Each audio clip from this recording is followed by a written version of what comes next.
বর্তমানে হঠাৎ ওজন বেড়ে যাওয়ার সমস্যায় ছোট বড় সবাই ভুগছেন।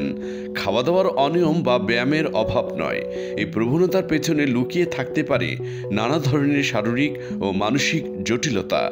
বিশেষজ্ঞদের মতে তীব্র মানসিক অবসাদ বা স্ট্রেস শরীরে কর্টিসল নামক হরমোনের মাত্রা বাড়িয়ে দেয়, যা অস্বাভাবিক হারে ওজন বাড়াতে পারে। এছাড়া থাইরয়েডের সমস্যা, হরমোনের ভারসাম্যহীনতা, এমনকি ওভারি বা ইউটেরাসে টিউমার থাকলেও আচমকা ওজন বাড়তে পারে। মহিলাদের ক্ষেত্রে মেনোপজের আগে বা পরে হরমোন পরিবর্তনের কারণেও ওজন বাড়ার ঝুঁকি থাকে।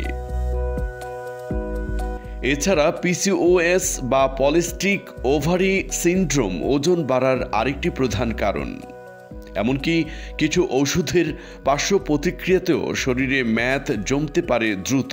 ফলে হঠাৎ ওজন বাড়লে তা অবহেলা না করে দ্রুত চিকিৎসকের পরামর্শ নেওয়ার আহ্বান জানিয়েছেন চিকিৎসকরা।